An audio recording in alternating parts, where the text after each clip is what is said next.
Centre de formation Doctrine Christo ouvre ses formations à tous. Vous cherchez à découvrir la présence de Christ dans les Écritures? À raviver la foi qui sommeille en vous? Tout comme les disciples sur le chemin d'Emmaüs l'ont vécu. Tel que relaté dans Luc 24h32, ce centre de formation, CF, a pour but de découvrir Christ dans les Écritures. Il est la parole, connaître Dieu, c'est connaître la doctrine de Dieu. C'est l'objectif de cette école. Elle n'est pas destinée à une élite particulière, mais à toutes et à tous qui veulent grandir dans la foi en Christ. Pour chaque âme passionnée par Dieu et sa parole. Notre vision est simple, mais puissante, rassembler l'Église autour des Écritures et former des disciples. Rejoignez-nous pour explorer la profondeur de la doctrine divine lors de nos cours les mercredis de 21h à 22h. C'est ici que commence votre voyage vers une foi plus profonde et une compréhension plus claire de la parole. Nous sommes joignables au appel WhatsApp, plus 33 07 55 88 54 19, ou via notre site internet, www.doctricristo.com. Nos formations se font en ligne. Centre de formation Doctrine Christo, une école accessible à tous.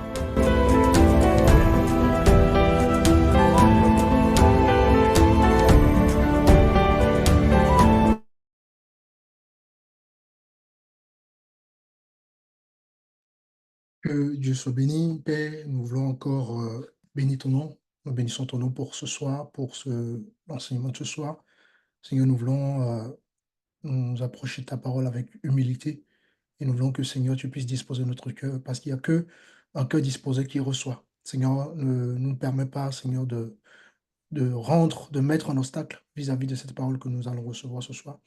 Je prie pour que, Seigneur, tu nous ouvres encore l'entendement spirituel pour que nous puissions saisir les choses par l'esprit et être véritablement convaincus et enracinés en ta parole, Seigneur. Merci pour la présence de ces bien-aimés. Je te prie encore de les bénir et qu'au travers de ces enseignements, vraiment ils rentrent dans une autre dimension avec toi et que leur vie soit vraiment une vie de fruit de l'esprit et que tu puisses te glorifier au travers de leur vie dans ton amour. C'est dans le nom de Jésus que j'ai ainsi prié. Amen. Amen, amen. Que le Seigneur soit donc béni pour votre connexion.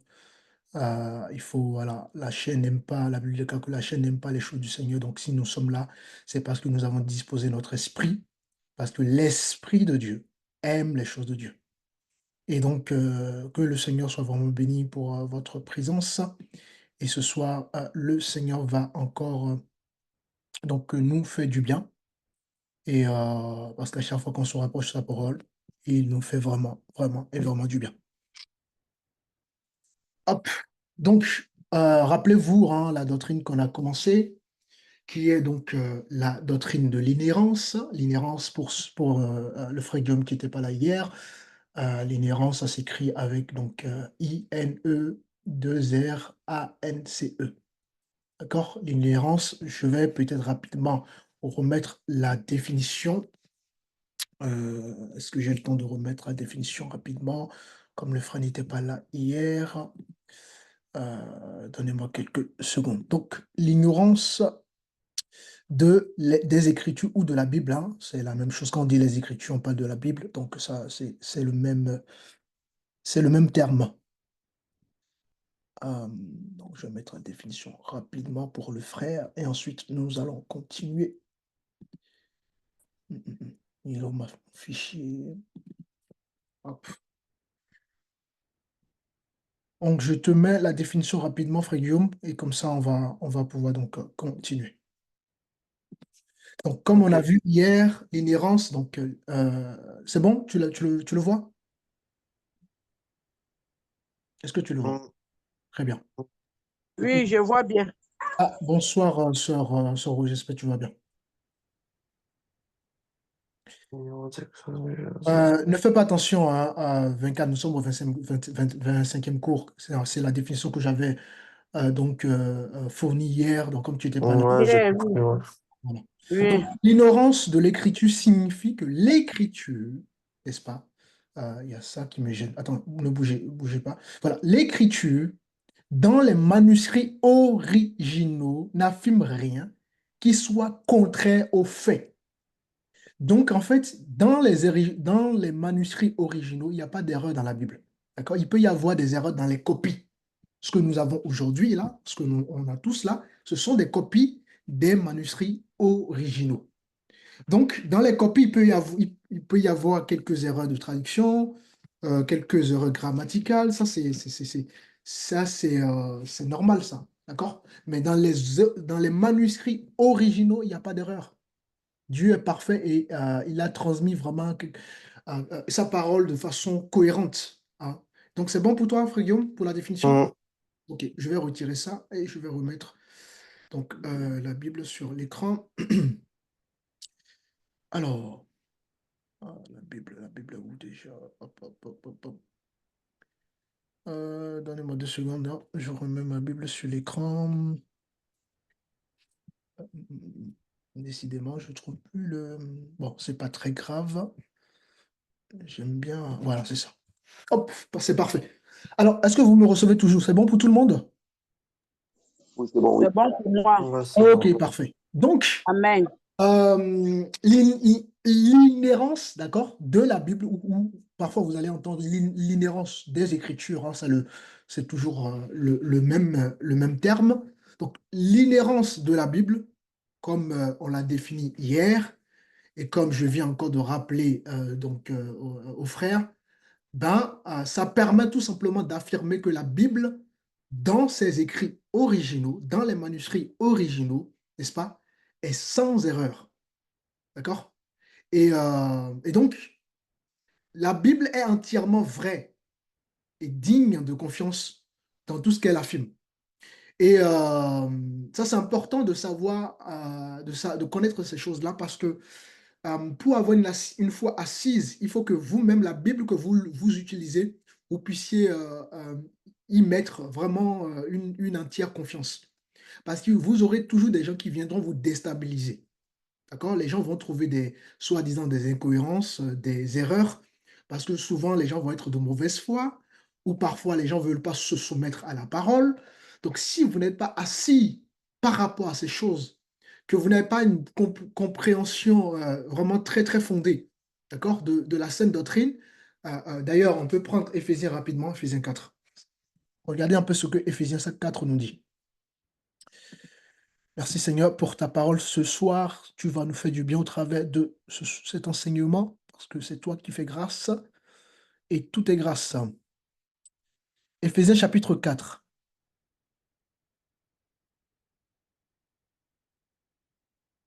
Alors, Éphésiens. Voilà, c'est ça. Éphésiens chapitre 4, et nous allons prendre à partir du hmm,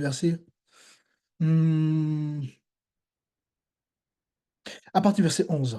Est-ce que quelqu'un peut lire, s'il vous plaît?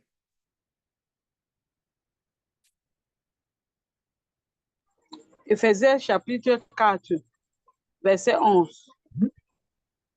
Et il a donné les uns comme apôtres, les autres comme prophètes, les autres comme évangélistes, les autres comme pasteurs et docteurs, Continue. pour le perfectionnement des saints en vue de l'œuvre du ministère et de l'édification du corps de Christ. Donc, Dieu a donné des enseignants, d'accord? Pourquoi? Pour justement amener l'Église. Donc l'Église, c'est vous et moi, hein. L'Église, ce n'est pas un mur ou un bâtiment. Donc Dieu a établi des ministères. Dieu a établi des hommes, d'accord, à qui il a donné des capacités. C'est pour ça que la Bible déclare que tous n'enseignent pas parce que tous n'ont pas reçu justement la grâce d'enseigner. Donc l'enseignement, c'est vraiment quelque chose vraiment de particulier. Et Dieu a donné des grâces à des hommes, parce que le Saint-Esprit n'enseigne pas tout, comme beaucoup veulent le faire croire que le Saint-Esprit enseignera tout. Non, si c'était le cas, le Seigneur n'allait pas établir des hommes pour enseigner justement. Donc Dieu a établi des hommes capables d'enseigner, hein, la saine doctrine. Et ça a pour quel but? Ça a pour but de nous perfectionner. Et ça, c'est important. Donc, un enfant de Dieu, un chrétien doit être capable de grandir dans sa foi. Un chrétien qui ne grandit pas, vous vous rendez compte? Imaginez, vous avez un bébé, vous êtes père ou mère, vous avez un enfant qui ne grandit pas. Ça va être inquiétant, n'est-ce pas? Ça va être très, très inquiétant pour vous en tant que parent. Parce que dans la logique des choses, l'enfant est censé grandir, c'est-à-dire l'enfant est censé se développer. Ben, tout chrétien est censé se développer parce que nous recevons la nouvelle naissance. Et la nouvelle naissance, ça fait de nous des bébés spirituels. Et donc, nous avons besoin de développer spirituellement pour pouvoir atteindre, n'est-ce pas, la perfection. Alors, pourquoi le Seigneur fait ces choses-là? On aura une réponse encore plus en bas. Nous sommes donc au verset 14. Si quelqu'un peut lire rapidement. Verset 14.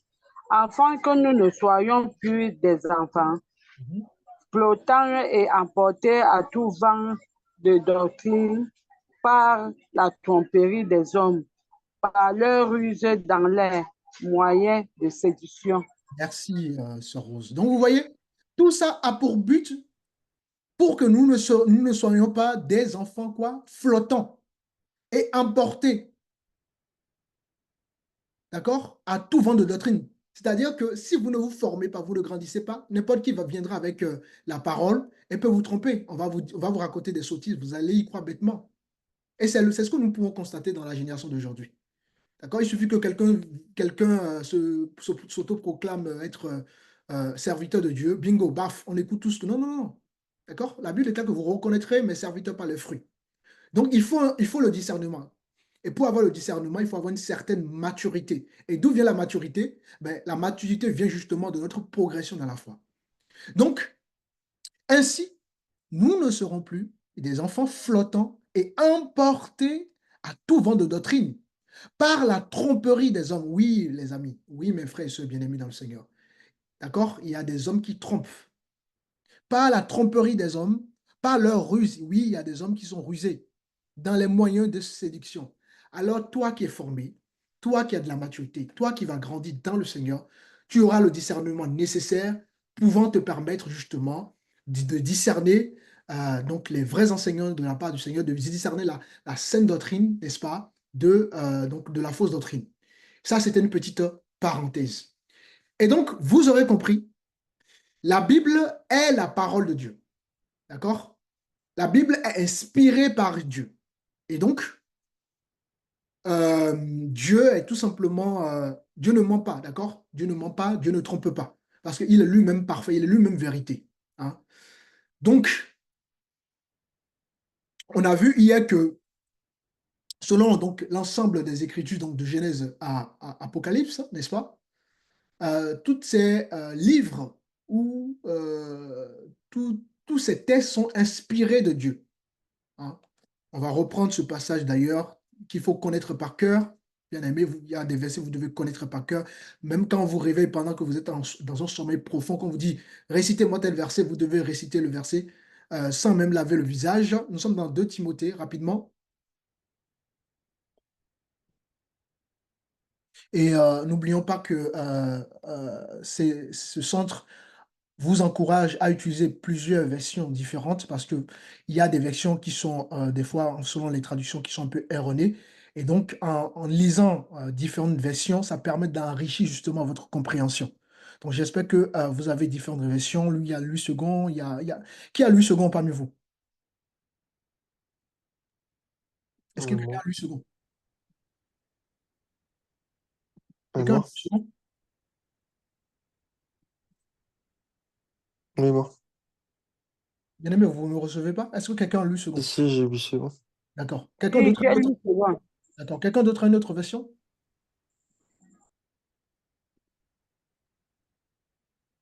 Il faut. Non, moi aussi, c'est lui second. D'accord. Ok. Frère Magui, tu as aussi lu second, c'est ça? Oui, D'accord. Bon, bon, de toute façon, j'ai les versions ici. De temps en temps, on va changer pour qu'on puisse vraiment. C'est important de lire. Il n'y a pas de mauvaise, il n'y a pas de bonne version en réalité. C'est pour ça qu'il faut lire. Enfin, après, maintenant, il y a vraiment des Bibles qui sont vraiment des Bibles sectaires. Hein. Là, il faut faire vraiment attention à ce genre de livre, de Bible. Alors, nous sommes dans 2 Timothée chapitre 3. Quelqu'un peut me lire le verset 16, s'il vous plaît?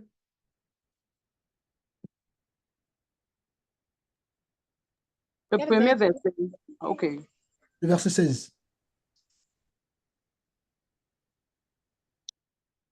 Jésus au nom de Jésus-Christ, Mhm. Toute écriture est inspirée de Dieu et utile pour enseigner, pour convaincre, pour corriger, pour instruire dans la justice, Mhm. afin que l'homme de Dieu soit accompli et propre à toute bonne œuvre. Ok. Donc, bien-aimés, vous voyez, toute l'écriture est inspirée de Dieu. D'accord? Et utile pour enseigner, pour convaincre, pour corriger, pour instruire dans la justice. Donc, là encore, on a la confirmation que la Bible, d'accord, est bien et bien, donc, la parole de Dieu. Donc, toute la Bible est insufflée, d'accord? Est insufflée par Dieu. Et donc, quand l'on comprend cela, quand vous comprenez cela, ça garantit justement la fiabilité et la véracité de la Bible. Hein. Si Dieu est parfait et sans erreur, ben, nous comprenons tout naturellement que sa parole est sans erreur également. Sa parole est inspirée par lui. Et c'est ce qu'on appelle justement, d'accord, l'inhérence, l'absence d'erreur. Et hier, nous avons pris des exemples, je reviendrai peut-être là-dessus tout à l'heure. Donc, bien aimé, il est important que j'insiste là-dessus, hein, que j'insiste sur le fait que ben, l'inhérence vraiment concerne les manuscrits originaux et non les copies. Dans les copies, oui, il peut y avoir des erreurs de traduction, d'accord? C'est des erreurs mineures, hein. C'est pas des erreurs majeures, c'est vraiment des erreurs mineures. Hein. Donc, donc les manuscrits ou les textes originaux ne contiennent pas d'erreurs. Pourquoi? Parce que ça a été rédigé par des auteurs euh, bibliques, quand vous connaissez, et qui ont rédigé justement ces manuscrits originaux sous l'inspiration directe donc du Saint-Esprit. Amen, ça va? Amen, amen. Ça va. Ok. Donc, gardez toujours à l'esprit que l'inspiration divine concerne quoi? Les textes originaux. D'ailleurs, on peut prendre un passage. Hop. Alors, on va rapidement dans le livre de Psaume. Psaume. On va prendre chapitre 12. Et on va lire le verset 6. Quelqu'un peut lire ça, s'il vous plaît?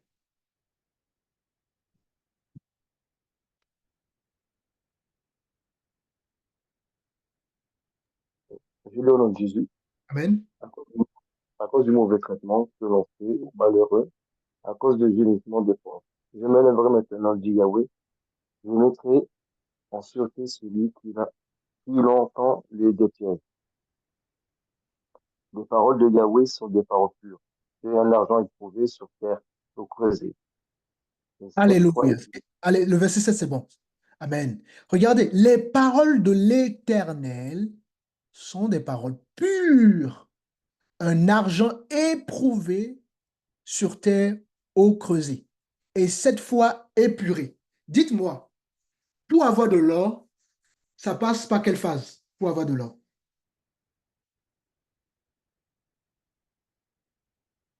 Pour avoir de l'or, Ça passe par le feu. ça passe par le feu. Chaud. Ah, donc c'est l'or, pour que ça soit l'or, ça c'est éprouvé. Est-ce que vous comprenez? Pour que ça soit pur, ça puisse briller, ça puisse être authentique, ça passe par le feu. Et donc ici on dit les paroles de l'Éternel sont des paroles pures. D'accord? Un argent éprouvé. Donc les paroles de Dieu sont éprouvées pour que ça puisse donner cette pureté. La parole de Dieu est pure. Il n'y a pas de résidus, il y a pas d'incohérence, il n'y a pas d'erreur. Dieu ne peut pas commettre une erreur parce qu'il est Dieu, il est divin. Hein. Il n'y a rien qui échappe à son contrôle. Et donc, sa parole, tout naturellement, et donc en parlant des manuscrits hein, originaux ou des textes originaux, est pure. Et donc, voilà. Les paroles de l'Éternel sont des paroles pures. Un argent éprouvé sur terre, au creuset, et cette fois épuré. Rappelez-vous le chiffre 7. Qu'est-ce qui peut me donner la compréhension du chiffre 7 selon la vision biblique? C'est la perfection. Exactement. Le chiffre 7, c'est le chiffre de la perfection. Le Seigneur a créé donc le monde en 7 jours. Hein, vous avez les 7 dans l'Apocalypse, vous avez les 7 sceaux. Donc, c'est le chiffre 7, ça exprime la perfection. Donc, tout ça pour nous enseigner que la Bible est parfaite, les amis, et qu'il n'y a pas de doute à avoir là-dessus. Alléluia. Mm. Amen. Amen. Cette pureté de la Bible reflète la perfection des Écritures, les amis. Et je parle des Écritures originaux, hein, telles qu'elles ont été donc données par le Seigneur.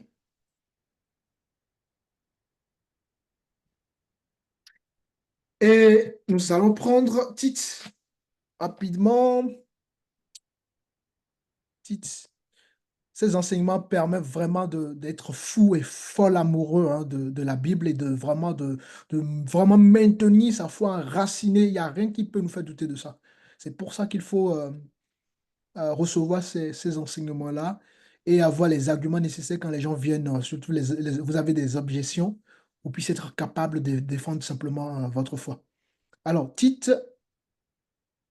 euh, Tite 1, celui qui a trouvé peut lire, hein, le verset 2. Le temps, je trouve moi.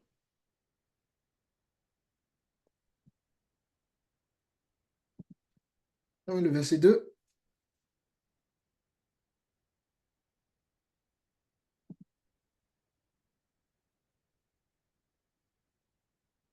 Je Quelqu'un qui a- vais lire. Oui, Lequel repose sur l'espérance de la vie éternelle promise avant tous les siècles par Dieu qui ne ment point. alléluia. Alors, qu'est-ce qu'on comprend? On nous dit quoi? Que Dieu ne ment point, n'est-ce pas? Donc, Dieu est décrit ici dans ce verset-là comme, n'est-ce pas, étant vérité, comme étant fidèle. Ce n'est pas c'est pas un qualificatif, hein. D'accord? C'est sa nature. Vous comprenez? C'est ce qu'il est. Il y a une différence entre une qualification ou la qualité de quelqu'un. Dieu, nous les êtres humains, d'accord, on va manifester des qualités. Or, Dieu, lui, il est. Donc, il est vérité et il est quoi? Il est fidèle aussi. Ça va? Mm. Amen. Amen. Dieu est vérité. Nous avons un Dieu vérité de nature et non de qualité, de nature. Il a tellement, sa nature est infinie. Il est de nature, il est un Dieu amour par nature, un Dieu joyeux par nature, un Dieu vérité par nature, un Dieu fidèle par nature. C'est incroyable. Un Dieu miséricordieux par nature. Il est, tout est, c'est sa nature. Il est comme ça. C'est sa nature. En lui, il n'y a pas l'ombre d'une variation. Donc, si Dieu est capable, enfin, si Dieu est vérité plutôt, bon, sa parole est vérité. D'accord? Dieu est capable, les amis, de mentir. Et donc, sa parole ne peut pas contenir d'erreur. Sa perfection se reflète dans ses textes originaux, dans les Écritures.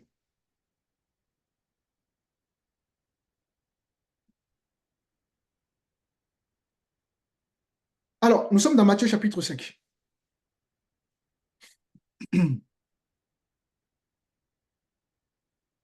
Matthieu chapitre 5. Et nous lisons le verset 16.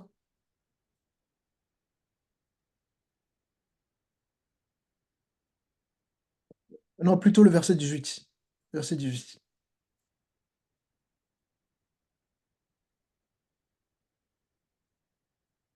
Celui qui trouve.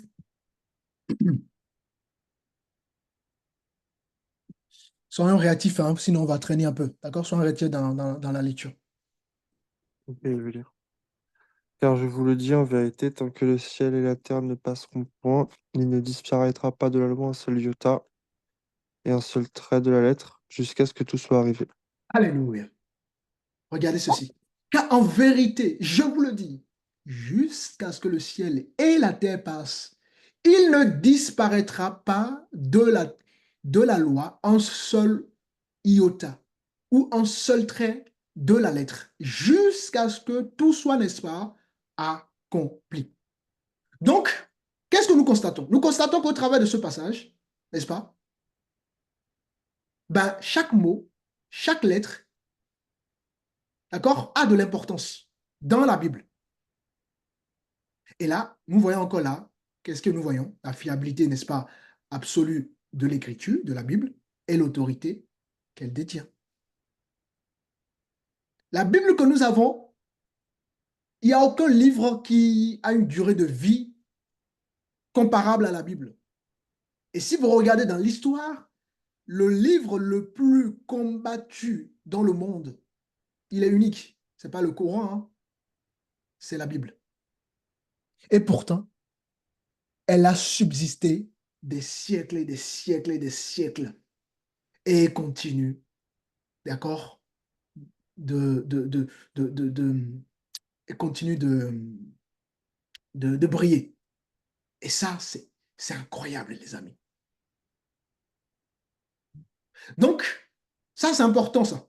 Donc, ensuite, il faut comprendre que l'inhérence va donner une réponse aux objections, hein, des gens qui, justement, ne veulent pas se soumettre à l'autorité suprême de Dieu. Et hier, nous avons vu, par rapport à certains faits, d'accord, que je reprends quelques exemples. Hier, on a vu, par exemple, lorsque je dis, ma maison se situe environ à 2 kilomètres de l'église.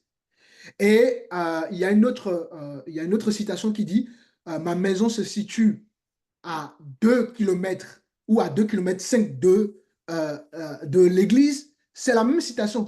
C'est vrai.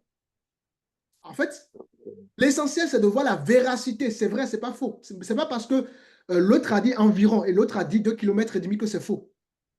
On a pris aussi l'exemple de la pluie et de la neige, que celui qui est sur la terre observe quoi? Va observer que le soleil se lève, la pluie tombe, et celui, un scientifique qui va sur la lune ou sur le soleil, si c'est possible, n'aura pas le même langage qu'une personne ordinaire.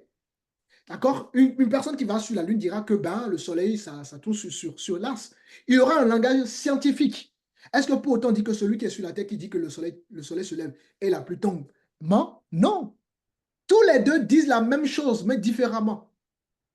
Ça va? Mhm. Oui. C'est bon, ouais. Et souvent, les gens, vous aurez des objections comme ça. Ou par exemple, j'ai pris le cas aussi de où parfois on va voir, notamment en ce qui concerne les nombres, parfois la Bible va parler d'environ 10 000 hommes qui sont partis au combat. Et les gens viendront vous voir pour dire quand on a compté les nombres, on a vu 10 002 personnes, par exemple. Est-ce que pour autant dire que c'est faux? Non. La Bible n'a pas dit qu'elle a compté les gens. La Bible a dit environ 10 000 hommes vont au combat. Donc, il n'y a pas de fausseté, il n'y a pas d'erreur, justement. Parce que la véracité est là. Vous voyez? Donc, les gens viendront vous voir comme ça. Prendre des petits trucs comme ça. Pour vous montrer que non, vous voyez, il n'y a pas de précision. Non, il y a de la précision dans la Bible. Parce que l'auteur qui est inspiré, qui est en train d'écrire l'ouvrage, s'est positionné par rapport à son arrière-plan, par rapport à une culture, par rapport à un certain nombre de choses dont son langage va être en fonction de sa position. Comme quelqu'un qui est sur la terre qui observe le soleil, ben, son langage va être, comment dirais-je, va être ben, il aura un langage voilà, de ce qu'il observe. J'observe que le soleil se lève et la pluie tombe. C'est ce que la personne observe. Donc, c'est vrai. Or, un scientifique qui va maintenant sur la Lune aura un langage beaucoup plus technique, mais il dira la même chose que celui qui observe. Donc, ce n'est pas parce que j'ai la même phrase qui est formulée différemment que c'est faux. Parce que certains contestent l'inhérence en soulignant justement des contradictions et des erreurs dont je viens de quelques exemples que je vous ai donnés hier pour vous montrer que vous voyez, il y a une erreur dans la Bible, alors que c'est faux. Alors, j'aimerais qu'on puisse lire Jean 10. Alors, Jean 10. Si, Seigneur. Jean 10, le verset 35 pour celui qui trouve le verset avant moi. Soyons réactifs pour accélérer un peu. On a pas mal de choses à voir. Au nom de Au nom de Jésus-Christ, Amen. elle a appelé Dieu, ceux à qui la parole de Dieu a été adressée. Et si l'écriture ne peut être anéantie, celui que le Père a sanctifié et a envoyé dans le monde, vous lui dites, tu blasphèmes. OK. Et ce- C'est bon, merci, ma soeur. Donc, Jésus dit à ces auditeurs-là qu'en réalité, l'Écriture, en parlant justement de l'Ancienne Alliance ou l'Ancien Testament, mais l'Ancien Testament dit que vous êtes des dieux en minuscule. D'accord? Et là, moi, je dis que je suis Dieu, vous êtes scandalisés. Et regardez la confirmation de Jésus. Il dit quoi? L'Écriture ne peut être quoi? Anéantie. Est-ce que vous lisez la même chose que moi? oui, L'écriture ne peut pas être anéantie, les amis. Donc, ce verset confirme que même si nous rencontrons des passages difficiles à comprendre, parce que c'est aussi ça le but de la Bible, c'est pas, tu peux avoir un bac plus 30, quelqu'un peut avoir un bac plus 30, vous lui remettez la Bible, il ne comprendra pas, hein. C'est l'esprit qui permet de comprendre la Bible. Donc, la Bible peut nous donner, voilà, on peut avoir du mal à comprendre. Ben oui, c'est le but, mais cela ne signifie pas que justement la Bible contient des erreurs. D'accord? La Bible demeure infaillible, les amis. La Bible demeure inhérente, les amis. Donc, l'inhérence de la Bible est soutenue tout simplement par donc des événements qu'on a déjà vus hier, des événements manquants, ça peut être des événements scientifiques, des événements historiques, d'accord? Et tout ça pour que nous puissions comprendre que la Bible est un fait réel. Vous savez que la majorité des inventeurs, des scientifiques étaient des chrétiens. Je ne parle pas des chrétiens modernes aujourd'hui que nous avons qui sont de mauvaise foi. C'était des chrétiens. D'accord? Rappelez-vous, donc, hier, par exemple, on a pris quelques exemples comment ça s'appelle, des événements où Jésus et les apôtres ont confirmé les événements. Qui peut me rappeler quelques exemples rapidement? Des exemples qu'on a pris hier, où Jésus lui-même a confirmé les événements de l'Ancienne Alliance ou de l'Ancien Testament. Qui se rappelle?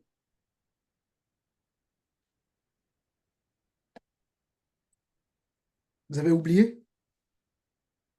On a pris, rappelez-vous, hier, on a pris par exemple le cas de Jonas, où Jonas a fait 3 jours et 3 nuits dans le ventre du ventre du c'est vrai. poisson. Et Jésus a fait quoi? Il a confirmé cela. Dans Matthieu 12, on peut reprendre ça rapidement. On va prendre un seul exemple, je ne vais pas encore répéter tout ce qu'on a vu hier. Alors, on va prendre Matthieu 12 rapidement. Alors, Matthieu 12, le verset 40, hein, si je ne me trompe pas. Oui, c'est ça. Vas-y, tu peux lire. Car de même que Jonas fut 3 jours et 3 nuits dans le ventre d'un grand poisson, de même le Fils de l'homme sera 3 jours et 3 nuits dans le sein de la terre. Voilà. Vous voyez, Jésus a confirmé ces événements-là. Donc, il y a des événements plein, plein, plein comme ça que Jésus, les apôtres ont confirmé, que Jésus lui-même a confirmé pour attester la véracité justement de l'Ancienne Alliance, la véracité de l'ensemble de la Bible. Ah. Si on prend aussi le cas on a pris pas mal de cas hier, hein. Si on prend aussi le cas de la reine de Midi, qui est venue écouter la parole auprès de Salomon, hein. Vous vous rappelez, on a pris cet exemple-là hier, dans 2 Chroniques 6, 9, pardon. Si vous pouvez, on peut prendre ça. On prend ça et puis on continue. J'en avais donné pas mal d'exemples hier, mais ça, c'est juste pour des rappels. 2 Chroniques 9. Hmm, 2 Chroniques 9. La personne qui trouve me lit le verset 1. La reine de Séba apprit la renommée de Salomon et elle vint à Jérusalem pour l'éprouver par des énigmes. Elle Oui, avait une suite, continue. Oui. elle avait une suite fort nombreuse et des chameaux portant des aromates, de l'or en grande quantité et de pierres précieuses. Bon, ce qui nous intéresse, c'est que la reine de Midi était venue écouter la parole. Et Jésus a encore confirmé ça. Jésus a encore confirmé ça. Nous sommes dans Matthieu. Toujours, on ne bouge pas, hein. On a pris Matthieu 12, on reste dans Matthieu 12 et on prend le verset 42. Donc le verset qui suit. On avait lu le verset 40 tout à l'heure.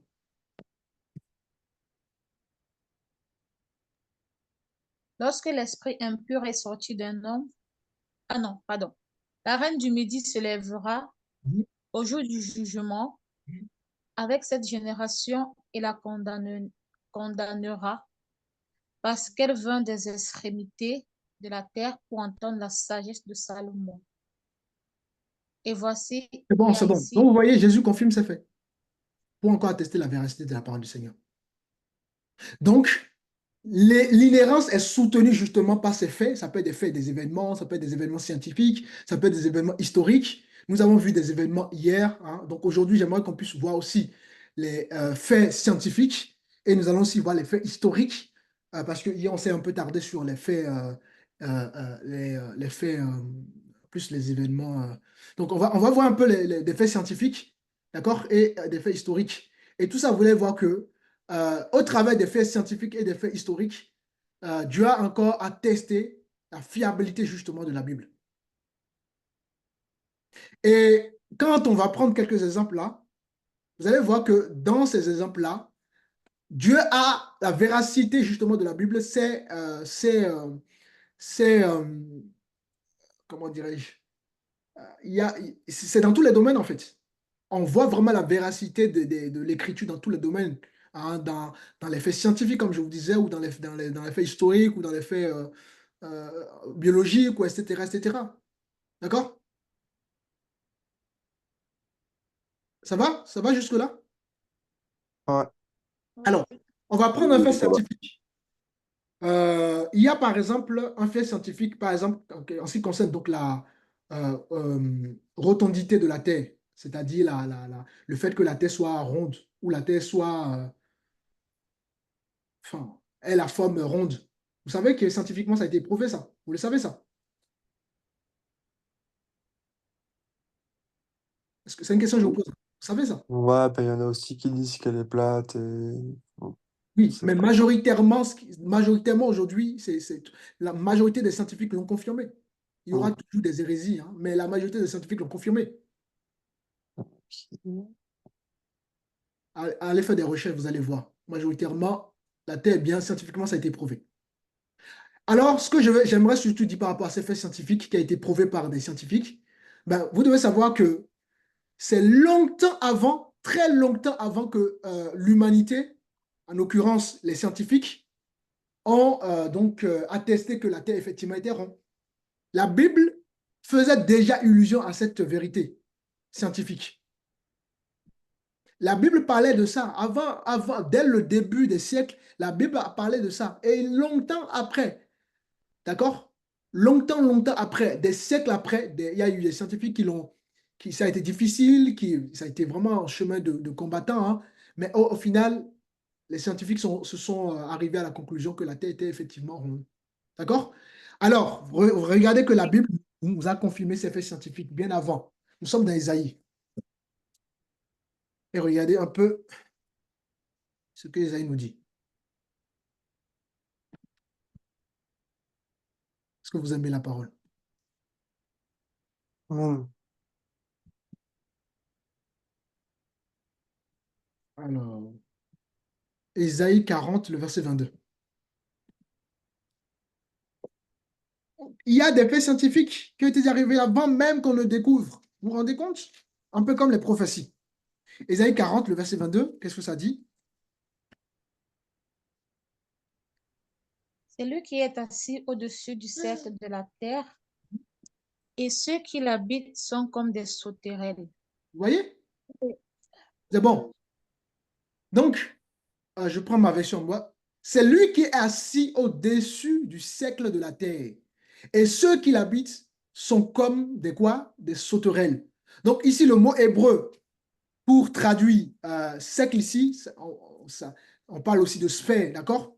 Donc, vous voyez, la Bible confirme que la terre est un cercle, est rond, elle est ronde. Ça va, ce verset? oui, oui, ça va. Oui. Oui, Et c'est longtemps après que les scientifiques vont justement ils vont faire leur découverte et ils vont confirmer justement ces faits scientifiques déclarés par le Seigneur avant même que justement les recherches ne soient lancées. Tout ça pour nous montrer vraiment la véracité justement de la Bible que nous avons.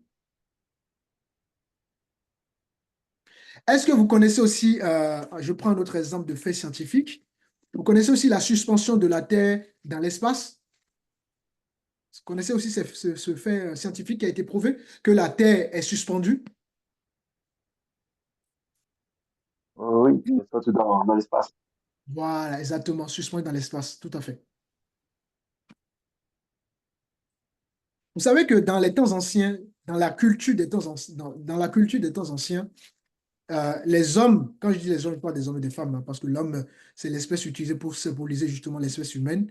Donc, les hommes pensaient que la Terre était reposée sur un animal ou sur un pilier. Et c'est longtemps après qu'on va donc, les scientifiques vont effectuer cette découverte-là et ils vont effectivement se rendre compte que la Terre est suspendue dans l'espace.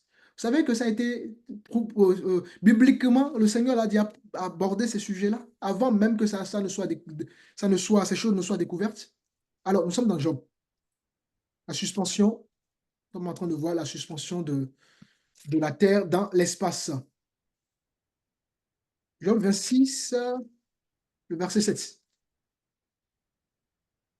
Le verset 7.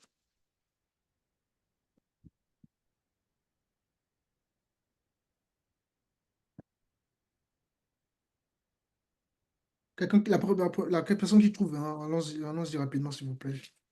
Job 26, 7. Sur le nom de Jésus-Christ. Amen. Il étend le septentrion sur le vide. Il suspend la terre sur le néant. Alléluia. Oh my God. Qui aime la parole ici? Vous vous rendez compte?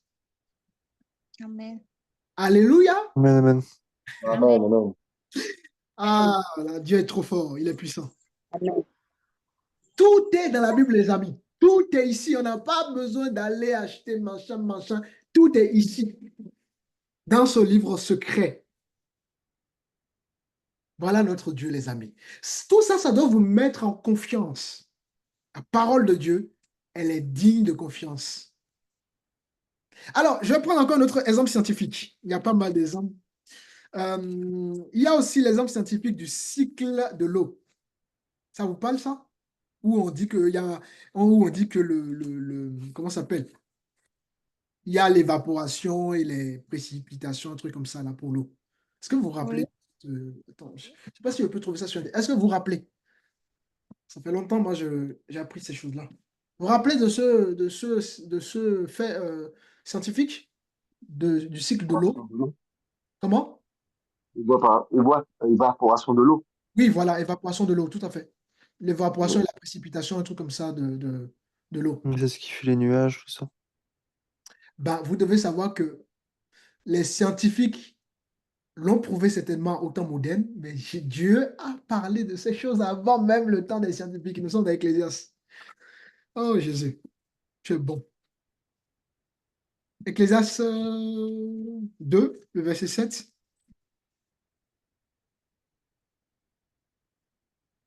Ah non, 1, pardon. 1, le verset 7. Ecclésiaste chapitre 1, le verset 7. Tous les fleuves vont à la mer, et la mer n'est point remplie. Les fleuves retournent au lieu d'où ils étaient partis, pour revenir à la mer. Alléluia. Vous voyez ça, les amis? Hmm. Tous les fleuves vont quoi? À la mer. Et la mer n'est pas remplie.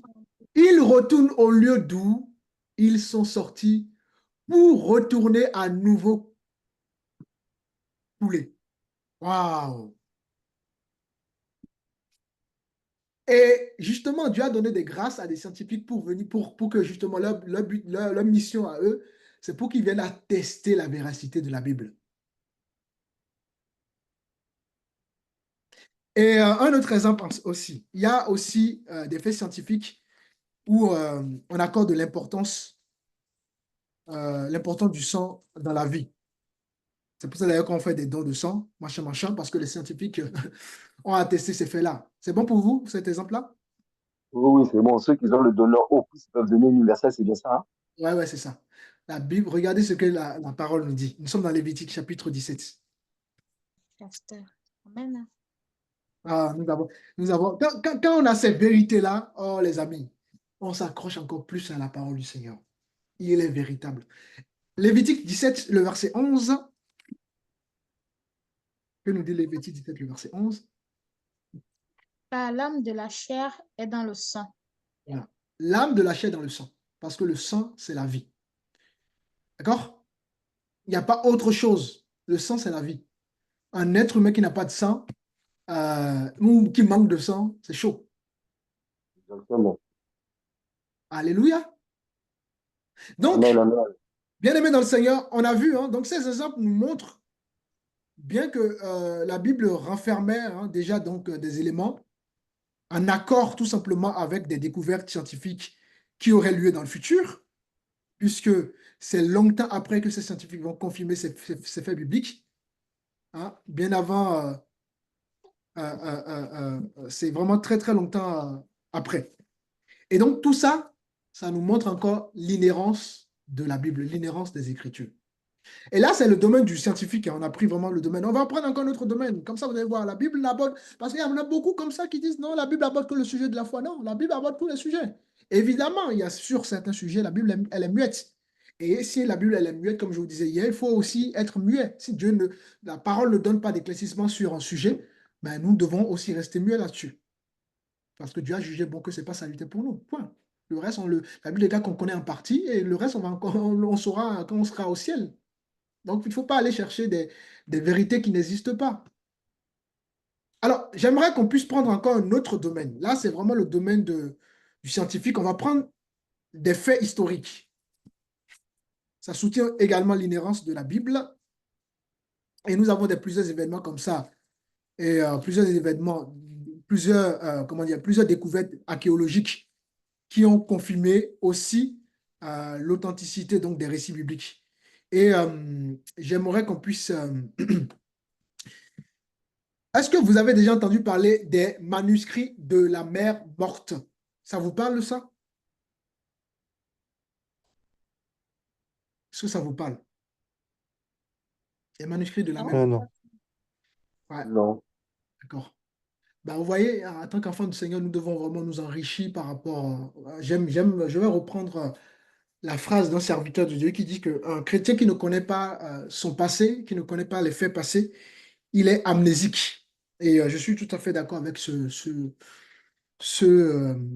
comment dirais-je, avec cette analyse-là, parce que en tant qu'enfant du Seigneur, on doit connaître le passé, notre passé. Et c'est ça, le passé, ça permet ça enrichit le présent. Et en fait, quand vous aurez le temps, vous irez faire des recherches là-dessus, hein. Donc, les manuscrits de la mer morte, ça a été découvert en 1940, 47, si je ne dis pas de bêtises. Et ça a été découvert près de Qamran. Et ces manuscrits dataient d'environ 200 ans avant donc Jésus-Christ. Et dans ces manuscrits qu'on appelle les manuscrits donc, de la mer morte, on a découvert que ça contenait enfin, ça contient toujours parce que aujourd'hui, ces manuscrits existent toujours aujourd'hui, hein. Donc, ça contient des copies anciennes des textes de l'Ancien Testament. Donc, cette découverte a permis de confirmer encore les textes de l'Ancien Testament. D'accord? Donc, cette découverte faite par donc, les archéologues, ça a permis de confirmer donc, les textes bibliques actuels que nous avons, d'accord, qui nous ont été transmis. Et on peut y voir avec beaucoup de précision que les copies que nous avons aujourd'hui, la Bible que nous avons aujourd'hui, d'accord, est restée fidèle justement aux Écritures, aux textes originaux. Vous pouvez faire une recherche là-dessus, hein. Vous tapez sur Internet, vous allez voir les manuscrits de la mer morte. Ce sont des archéologues qui ont fait cette découverte-là. Et ils ont vu même une copie des textes originaux. Et on a comparé avec la Bible que nous avons aujourd'hui, c'est textuellement la même chose. Vous voyez? Donc, cette découverte-là a permis de confirmer encore la véracité de la Bible. Amen. C'est possible. Alléluia. Amen, Alors, amen. vous connaissez certainement aussi le mur de Jéricho, hein, dans Josué chapitre 6. Il faut lire tout le chapitre pour bien comprendre, mais on va quand même prendre un verset. Nous sommes dans Josué chapitre 6, rapidement. Et nous allons lire le verset, du verset 1. Après, plus tard, vous pouvez lire tout le chapitre. On n'a pas le temps de lire tout le chapitre. Josué chapitre 6, partie du verset 1er. Je lis au nom de Jésus. Amen. Or, Jéricho était barricadé et soigneusement fermé à cause des enfants d'Israël. Personne ne sortait et personne n'entrait. Et Yahweh dit, Josué, regarde, je livre entre tes mains Jéricho et son roi. Ces hommes vaillants, vous tous donc hommes de guerre, vous ferez le tour de la ville en tournant une fois autour d'elle. Il sera ainsi durant 6 jours. Et 7 prêtres porteront 7 chauffards retentissants devant l'arche. Et au 7e jour, vous ferez 7 fois le tour de la ville, et les prêtres sonneront du chauffard. Et quand Amen. ils auront Amen, fait, c'est bon, tu peux t'arrêter là.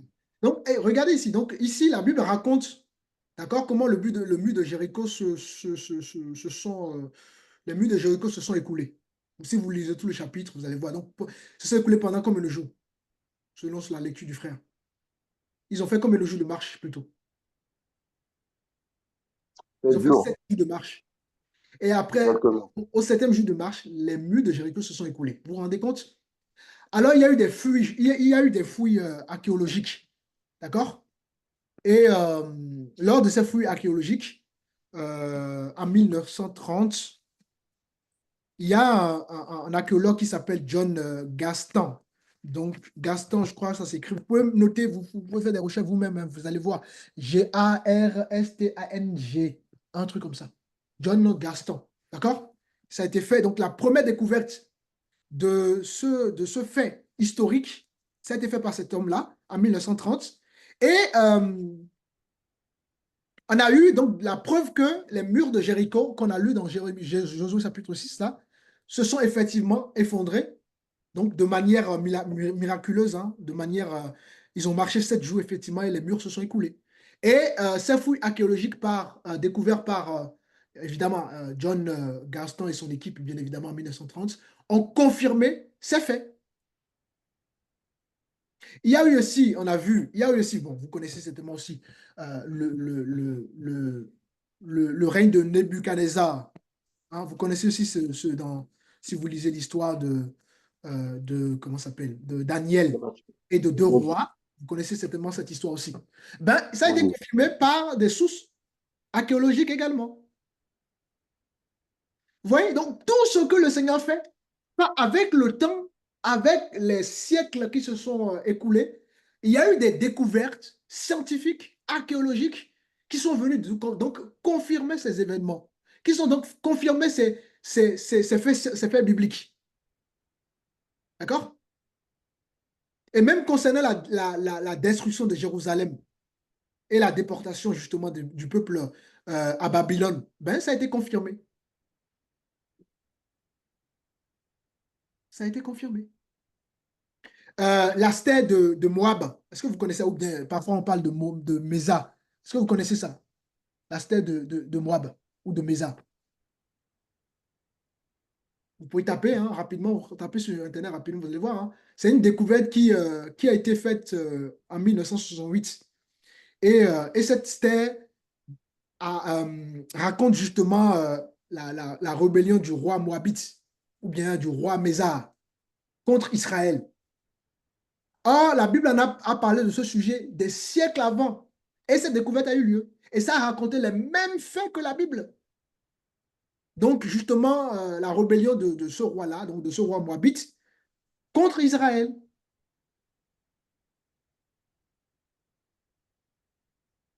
Et tout ça, c'est mentionné dans 2 Rois 3, enfin, vous lisez tout le chapitre du 2 Rois 3, vous voyez ces faits-là. Hein. La rébellion justement du roi Moabite, vous voyez ce fait-là dans 2 Rois 3. Hein, si vous lisez tout le chapitre. On n'a pas le temps de lire tout aujourd'hui. Donc, tous ces faits ont confirmé, encore une fois le plus, non seulement l'existence du roi Mésa, ou le roi Moabite, selon certaines explications, mais tous ces faits confirment surtout la véracité du récit biblique. Et ça nous met en confiance. Ça, c'est le domaine archéologique. Maintenant, on va prendre le domaine prophétique. Là, on est en train de survolter un peu les domaines pour voir que la Bible a abordé tous les sujets. Si on prend le domaine prophétique, par exemple, il y a eu combien de prophéties à peu près selon vous?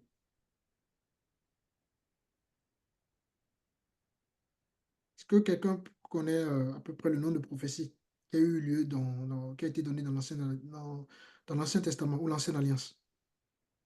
J'aime mieux le terme Ancienne Alliance, mais est-ce que vous connaissez? Non, moi je ne connais pas. Guillaume? Non, je sais pas. Non. Bon, il y a eu entre 1800 et 2500 prophéties. D'accord? Et vous allez voir, les prophéties se sont réalisées. Si par exemple, on va prendre le cas alors, qu'est-ce que je peux vous prendre? Vous connaissez la destruction de Tyr qui a été prophétisée dans Ézéchiel 26? Bon, lisons un peu rapidement. Prenons Ézéchiel 26. On va suivre un peu Ézéchiel 26.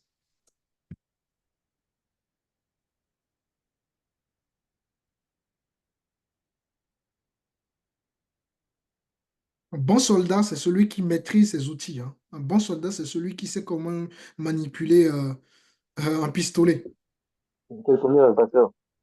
Ézéchiel 26, à partir du verset 1er.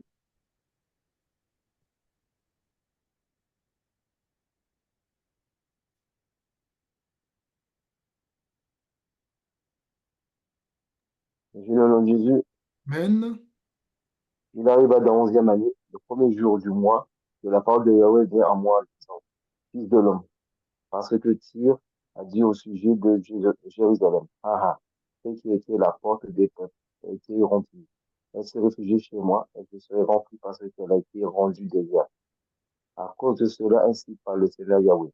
Voici, j'envoie à toi, Tyr, et je ferai monter contre toi plusieurs nations, comme la mer fait monter ses flots.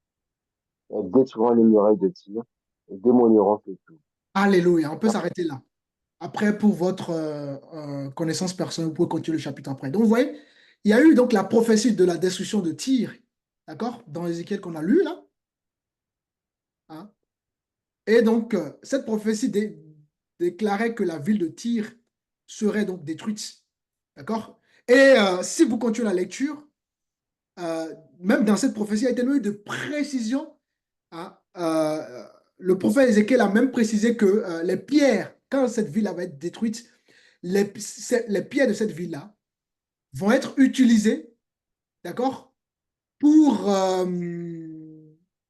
comment dirais-je, pour, attends, je reprends la lecture, bougez pas. Nanana, briser de porte des... Bougez pas, hein.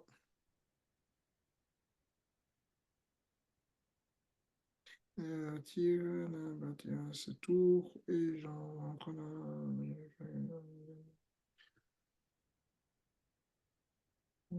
Ok. Donc, Ézéchiel ici a prophétisé justement donc, la destruction de la ville de Tyr, hein.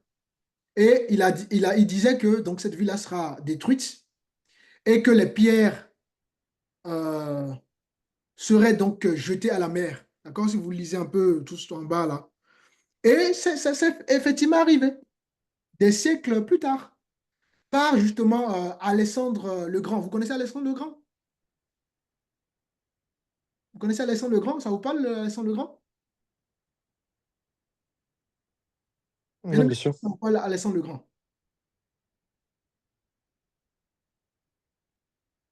Alexandre le Grand, ça vous parle, bien aimé? Vous connaissez Ouais, bien Alexandre sûr. le Grand?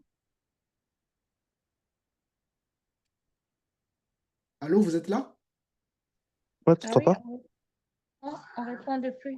Ah, j'entends pas, je vous reçois pas. Vous connaissez Alexandre le Grand? Ouais, bien sûr. D'accord. Donc, Alexandre le Grand, vous avez vu la prophétie qu'on a lue là?